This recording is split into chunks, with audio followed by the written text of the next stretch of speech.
And that's how the kingdom of God advances. It advances one heart, one story, one life at a time. Yesterday, my wife and my 2 little girls and I were able to join many of you as we assembled those Thanksgiving baskets, and we brought them to different homes throughout the greater Pontiac area. And it was so amazing for me to look at the eyes of my little girls as they did this, because I could see for them, as we explained that this is something that we were doing as a church, something different was connecting for them. It wasn't just church coming as a place to come and listen and sing and learn. This was something active. This was something tangible, and they were so excited to go into these homes and bring this gift to people that we didn't even know yet. And when I was thinking about that yesterday and getting ready for this morning, I thought about how awesome is it to be a part of a church that believes that that is what the church is, that we want to serve people, that we want to love people. It's an incredibly generous place. And the reason we're able to do that is because of your generosity, your open-handedness, your commitment to the mission here. And so just like Steve said, we would love to challenge each and every one of you to pray about making a year-end Christmas gift to Kensington so that it puts us in a great position as we start next year financially, and so we could do more in our community, more to reach the one. We love being here. We love being a part of what God's doing. We'd love to challenge you to be even more generous this year than ever before. Speaking of Christmas and this time of year, believe it or not, we're just a few weeks away from our Christmas worship services here.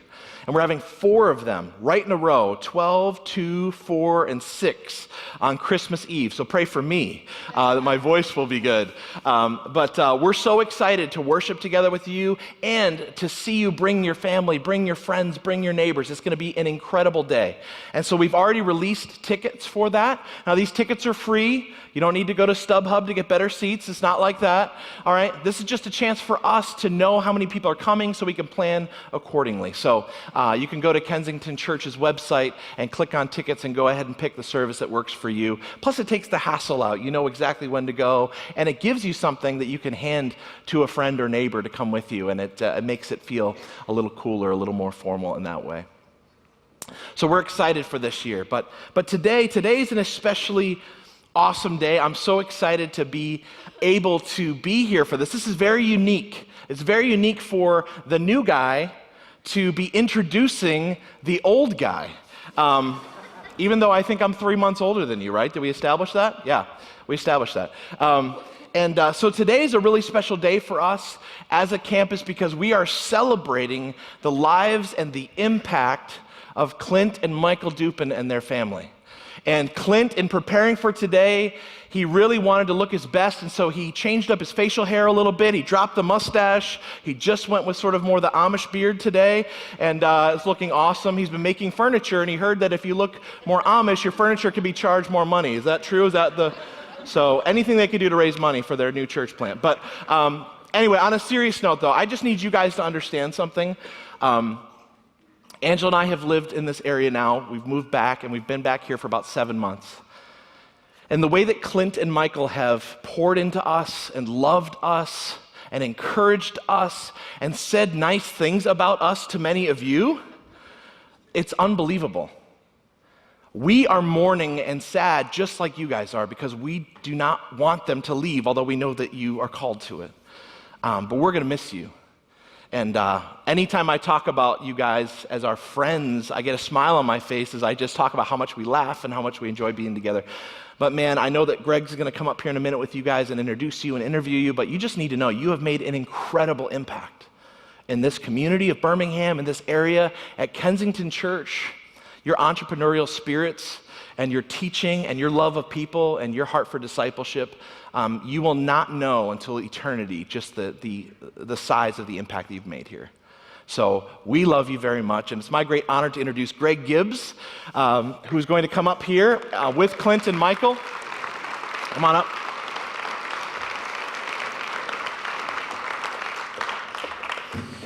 And they're going to walk us through a bit of their journey and their story, and we're excited to hear it. So, love you guys. Well, good morning. My name is Greg, and for those of you who don't know me, I represent the directional team at Kensington, part of the leadership that helps lead the entire movement along with Steve Andrews. And so I'm going to hang out with Clint and Michael today. I know many of you, but if you're new today, this is a really special day. And for those of you who are in business or any kind of an organization where you get to see a transition plan. By the way, wasn't that really special just to see these two guys and how Cliff and Clint are handling both their facial hair as well as their friendship? Now, you guys announced this, by the way. You announced you're leaving. When was that? It was March 2007. Yeah, so they've been leaving for a really long time.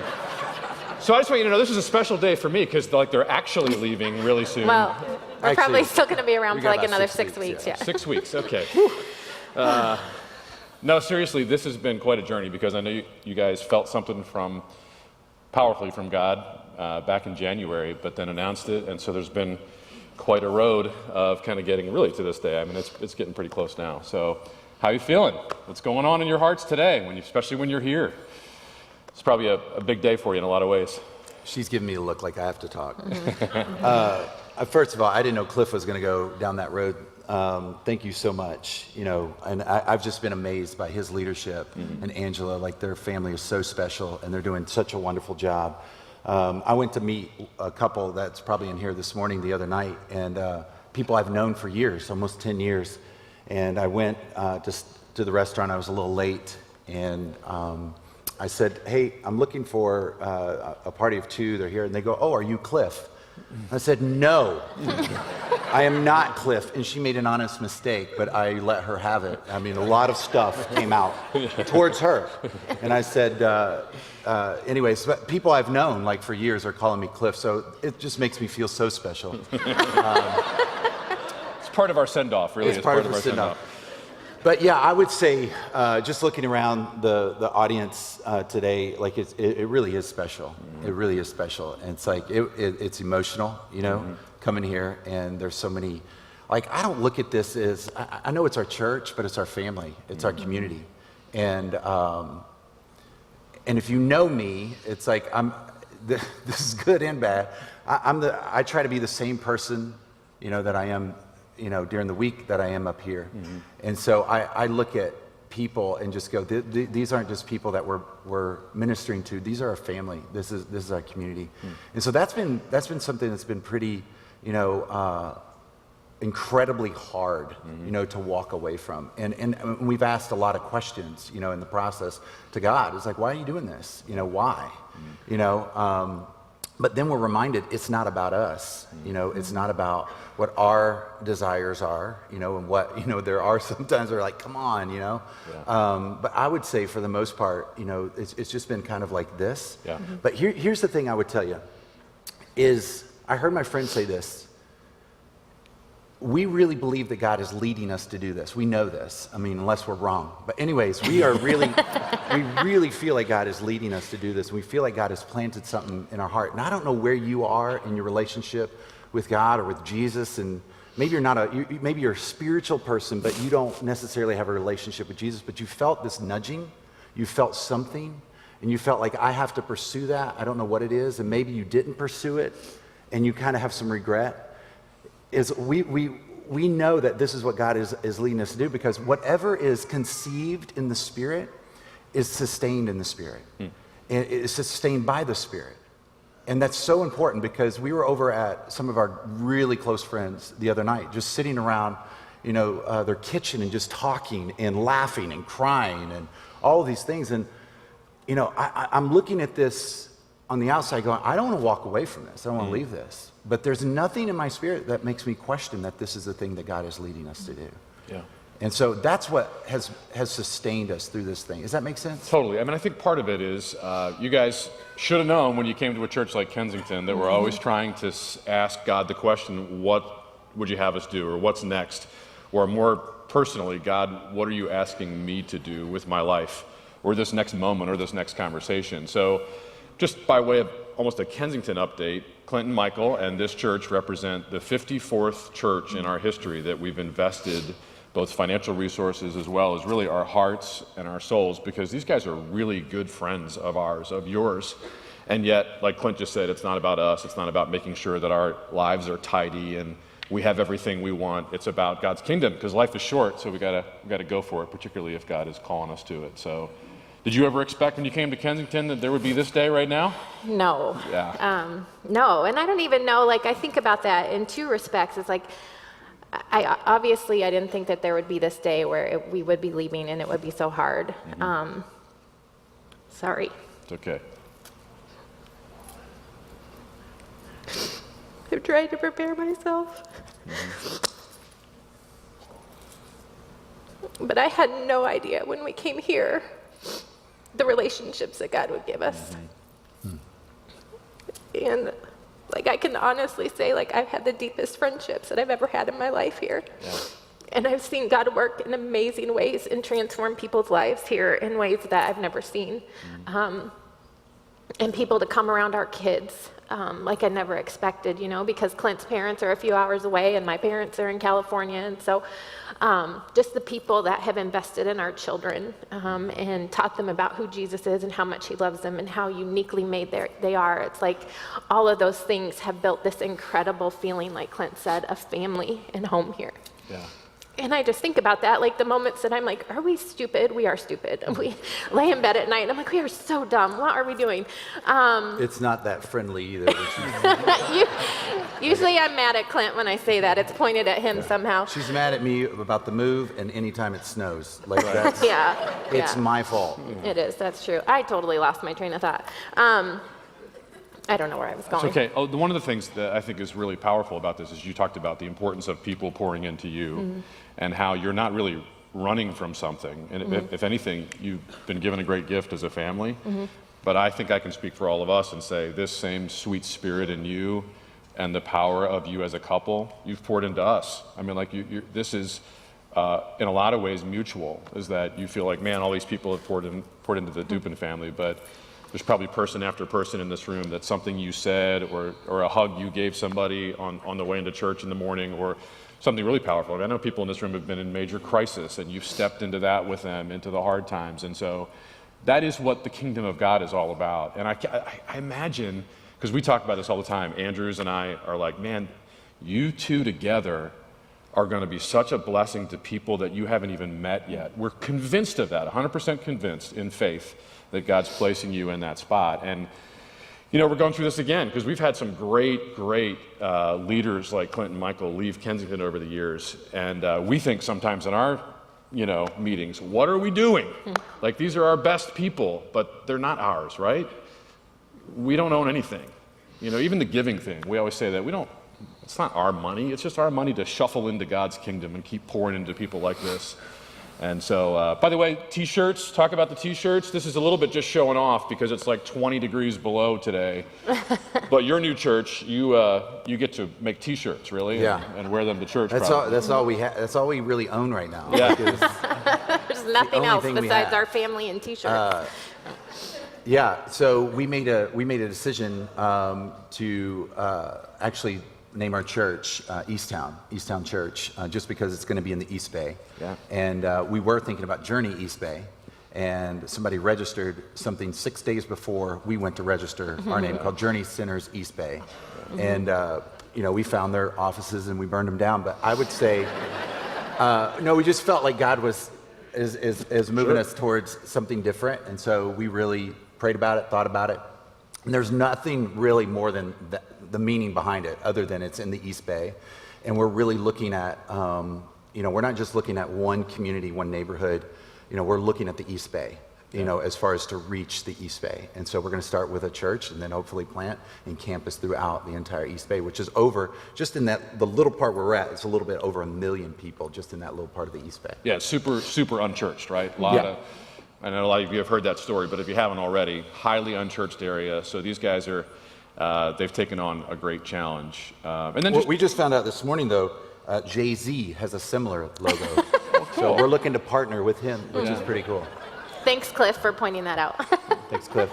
Cliff has shared with me almost every logo that looks similar to ours, like just to encourage me. So it's been great. Well, bring everybody up to speed on that. Like, what are you working on these days? Because you've got, more than a t-shirt. You've got a vision. You've been going out there. People get confused. Did they move? Did they not move? But you're about to go out there for sure and permanently in January. But like, what are the things for people who have never started a church before? What are you trying to figure out right now, specifically about the church?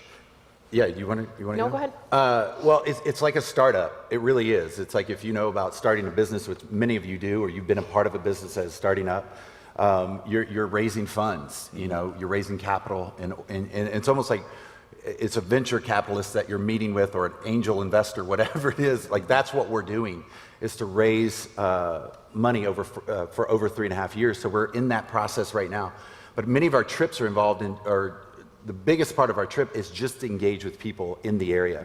So we're learning about demographics, psychographics, like as much as we can. What are the needs of the community in which we're going? What does the community need? Because I think for me, and maybe you're the same way if you've ever started a business, you have a business or you have a church in your head, but it isn't necessarily the church that the community needs. And so one of the things that we're really learning right now is like, what are the needs of this community? Well, it's pretty vast, right? There's a lot of different things. So then we start evaluating what are the gifts that God has given us? You know, what are the things that He's enabled us to do, and how does that connect with the community? So it's very much a multicultural area. Young families, the average age is about 37 years of age, and 3.5 kids, so they have 3 kids, and then A half a one. 0.5 half kids. But anyways, it's not funny? No. Okay, I'll keep going. But anyway, so that's one of the things. It's going to be very much a marriage, family focus. A lot of the area that we're looking in are executive leaders of companies that are either in San Francisco or in the South Bay in Silicon Valley. Yeah. And so their commute time is, 2 to 3 hours. Like we used to hear that, and then you actually talk to the people, are like, is that true? And they're like, 2 hours, that would be awesome. Mm-hmm. And like, how many guys we talked to are in the car for 3 hours, 3.5 hours, just commuting. And so it's going to be a hard thing to break through as far as a Sunday. So we're looking at other options, through small groups, through maybe even a Thursday night service, looking at different ways of reaching that community. Yeah, so just imagine being in a culture, and there are other cultures really around the world that are like this, where no one's even giving a second thought to showing up to a church service on Sunday morning. And usually that's maybe their only day where they can kind of chill out. So you guys are already thinking strategically about, what does it mean to gather people around Christ? What does it mean to gather lost people around even a spiritual conversation? So this really is kind of missionary work at the most sophisticated level, which is pretty cool. And because it's a post-Christian, post-church culture, and so church isn't relevant. Mm-hmm. Just because you would send out a mailer, you do door hangers, and that is like, oh, that's great, good for you. There's a huge spirit of indifference, so we're just praying that the Spirit continues to work and continues to move. So when this does happen, when we do talk about it, is that there's something inside of people that awakens. There's also some churches out there that are kind of in the spirit of Kensington. By the way, you may not know this, but when church planters come to Michigan, particularly Southeast Michigan, the rumor on the street, and I'm proud of this and you should be too, is, oh, you're starting a brand new work? You need to go talk to the men and women at Kensington. Because we're seen as the people that are going to help them. We're not going to see them as competition, but we're going to see them as partners in the gospel. And so you found a couple of friends like that already in the Bay Area. So just quickly, are you being welcomed by the church community, resented? Like, who'd you meet? How's that going? You want to go? Yeah, I think for the most part, we're being welcomed, and it's been really cool. A little bit more of our connection right now is in the South Bay. There's some great churches that are really coming together to invest in each other, to train each other up, and they've been a huge encouragement to us. We've gotten connected to churches in the East Bay, but our hope is that what we see happening in the South Bay and the way churches are really uniting to reach their area is what we can help be a part of in the East Bay as well. Yeah, we've had churches just really open their hands, and say, hey, we want to help you. I just met with a church last week, and they offered their copy machine, and would only charge us 2 cents per copy. So that's huge. That's something we were praying about. That's in First Genesis. You are on a roll, man. It's amazing. You're on a roll. Yeah. Hey, let's get to that though. Seriously, you guys, resourcing wise, what do you pray about? I know you're doing. I think you're doing really well with fundraising, but obviously you're still raising funds. But talk about fundraising. Talk about friend raising. What do you need right now in your mind? What are you guys praying about? Yeah, so home would be a big thing. That's still a sticker shock. Like if you're familiar with the Bay Area, it's very expensive to live, and that's one of the reasons that there's a lack of churches that are in the area. That's what we're figuring out. And so church planting that's happening in the Bay Area is usually coming from existing churches that are there, and it's pretty slow. You know, there's some great churches, like you already said, that are doing some great things. So our big thing right now is home. We know exactly where we're going to be, but it's now just looking for the right home and right situation. We just got back from a trip a few days ago. We got to go through some neighborhoods, look at some different things. It was a very positive experience, but at the same time, like, wow, it's shocking. Yeah.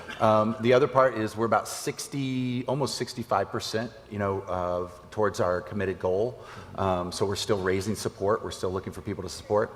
And then our big thing would be people, as far as team. One of the things that you want to do when you launch a church, we're launching next September 2017.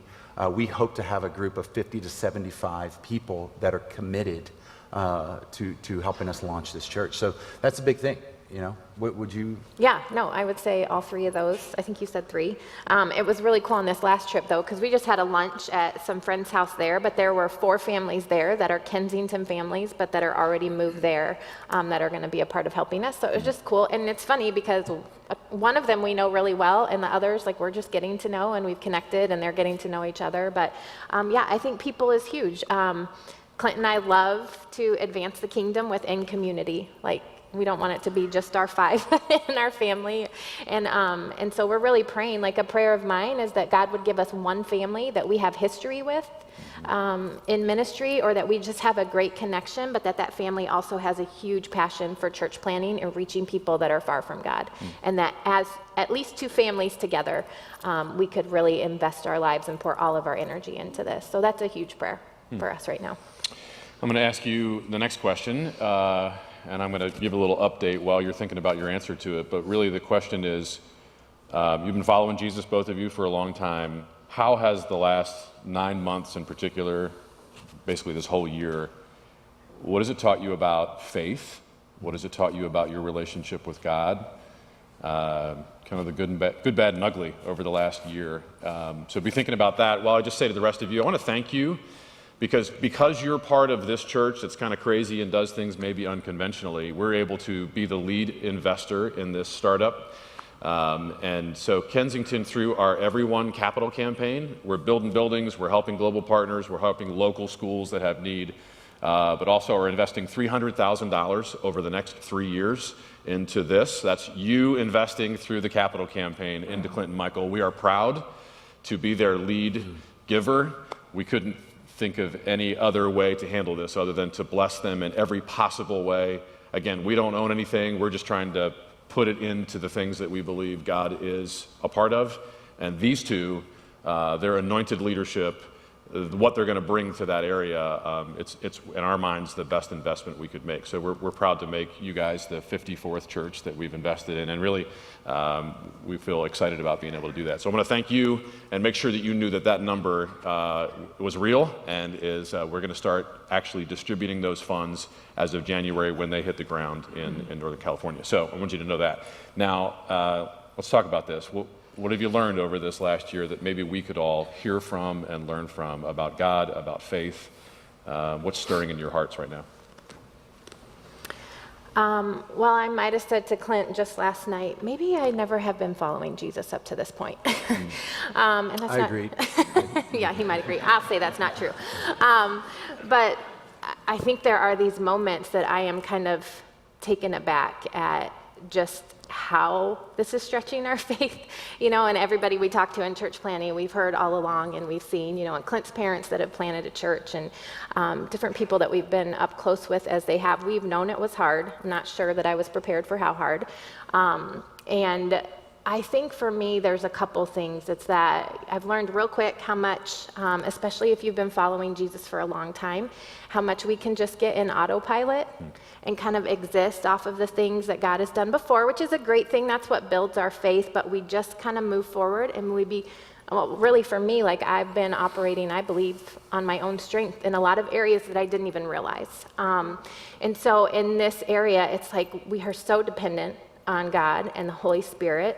And I've really found it's like there's times that I think I get discouraged with where my faith is at in this process when I do struggle and I have doubts and I think we're stupid, like I said. But it's in those moments that I realize, like, God gives us each other so that we can really pull each other along when it comes to our faith. Like, I have had to depend in these last 9 or 10 months on the faith of people around me more than I ever have before. And it's like in these moments, it's like, here's my little bit of faith. And I think sometimes we look at that and wish that it was bigger.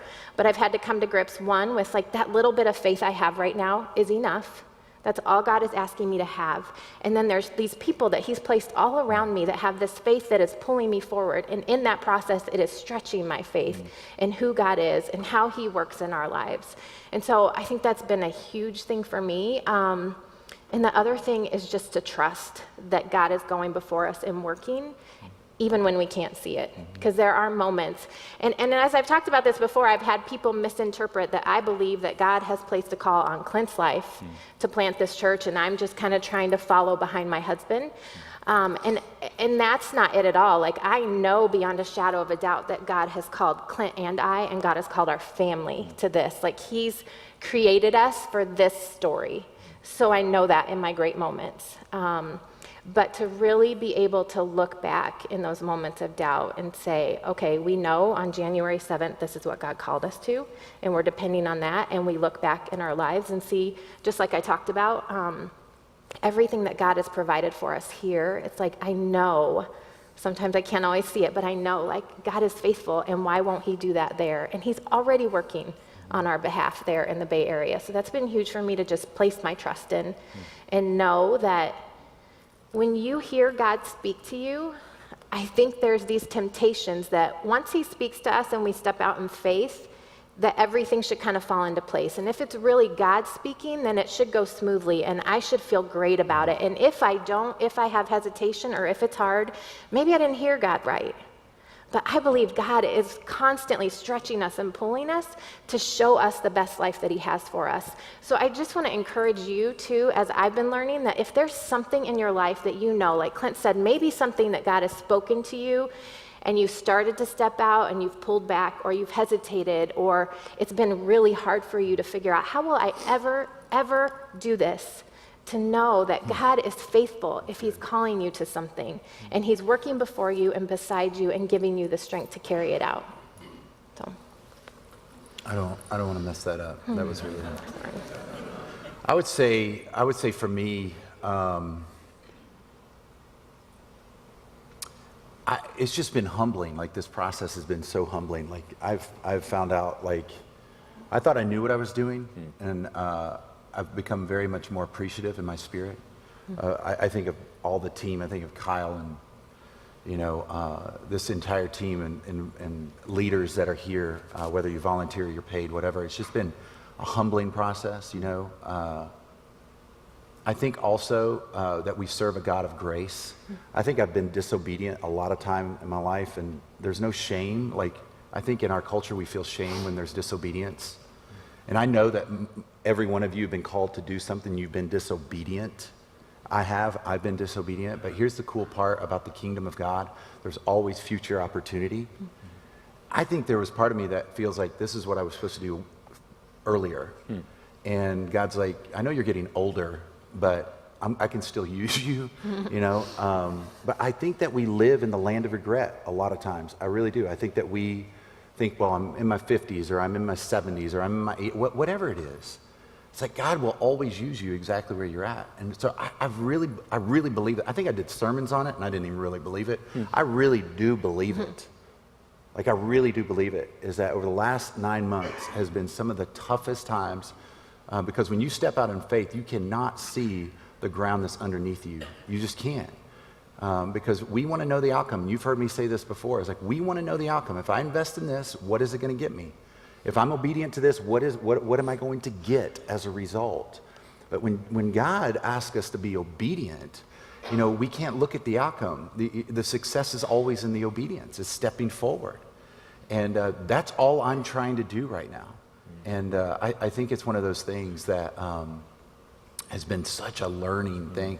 I've become way more, like I said, appreciative, but also more in tune with what's going on, even in our relationship. Like, I feel like God didn't give us answers for a while because there was some stuff that we needed to work out. She was misbehaving. I just wanted to get it out there. But I don't think I'm no done. one believes that, do they? No, I think they it's do. you. If they know me, they Okay, do. so anyways, I think it was that part where it's like we wanted answers. We want to know what's next. Yeah. Think about that. Think about in your marriage right now. Think about in a relationship that you're in where you feel stuck. What if God's showing you something that's right in front of you? Like we always want to know what's next in our career, what next step, or where are you taking me? I want to know these answers. I would ask you, if I sat down at my second office at Commonwealth, if I sat down with you, I would say, what is God asking you to do right now that you're being disobedient with? Because if you want those answers, if you want your marriage restored, if you want answers in your relationship, if you want answers in your career, it's like, what is in the moment right now that God is asking you to step into and to have faith? That's what I've been learning. It's been wonderful just to watch you guys journey and leave in some ways the safety net of this incredible church, the friendships that you have, the support of lots of men and women that have surrounded you on the Birmingham team, as well as back at kind of central office, Kensington. And I know you have kind of gone this whole year with a lot of question marks. And I'm impressed, I'm inspired, I love you guys, can't wait to visit, I'll help in any way I can. And I know a lot of us feel that way. So today is a day for us to kind of officially say goodbye. We're going to pray over these guys in a second. You're going to have lots of opportunities to say whatever you need to say to them today, and maybe even write them a note if you can't find the words today. I encourage you to do that.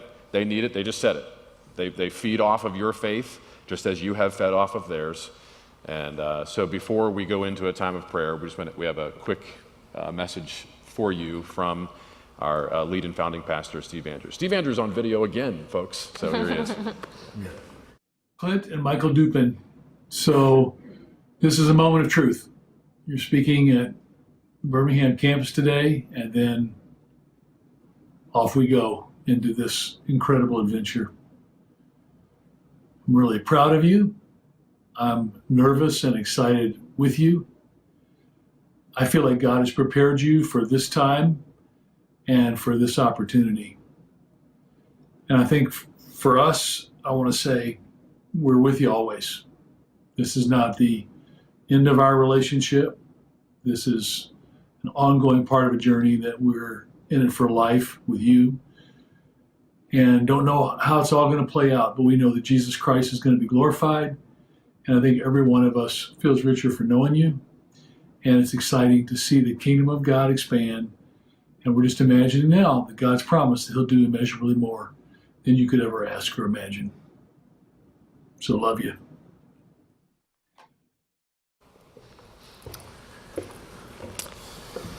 All right, well, I'd like to invite, sorry, is that you? Oh, sorry, babe, I about knocked her over. What's happening? Sorry, did you sign that liability waiver for the morning? Okay, good.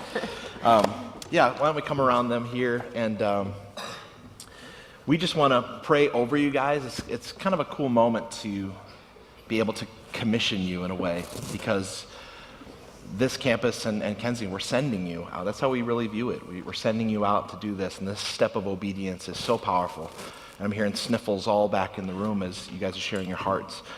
Like, we are connected with you guys. We are in this with you. You're not alone. And there's going to be moments where you feel separated and isolated, but just know we're praying for you, and we love you. In fact, we're on like day 39 today, I think 39, of a 24/7 prayer initiative for all of Kensington staff at Troy. And I was in there last night and seeing your names written down, like, our staff are praying for you. We're lifting you up, and we're not going to stop. And so we love you very much, and we're in this with you. And so these are some people that you've invested into deeply over the years to come around you. And so we're just going to pray for you. So would you guys join us as we pray for this amazing couple? God, we love you so much. I thank you for Clint and Michael. I thank you for their children. I thank you for this unbelievable example that they are setting for all of us, and the challenge that they brought to us this morning. For their vulnerability and transparency with the ups and downs of the last year or so as they've been preparing for this. But God, I also thank you for the incredible example of faith and trust in you, that this is your idea and not theirs, and that you're faithful, and that you have begun this good work and you're going to be faithful to complete it. And so I pray even now that today they would feel loved, they would feel encouraged, they would get a taste of the impact that they've had in this place. God, that you give our people courage to say the things that need to be said and to express just how much we love them. God, I pray also that you would just inspire some who are here today to give to them financially, to give to them with a commitment to pray for them. And God, you would even inspire some who are here today to move with them and be a part of their team. That maybe that family that Michael was talking about that they have history with, maybe that family's sitting in the room right now and they know that it's time for them to make this same step. So God, we know that you are a God of adventure and a God who calls us to great things. And so we just pray, even for those people that they haven't met yet, we know they're going to have an incredible impact in this East Bay area. I pray for their children that they would adjust to new schools and new friends.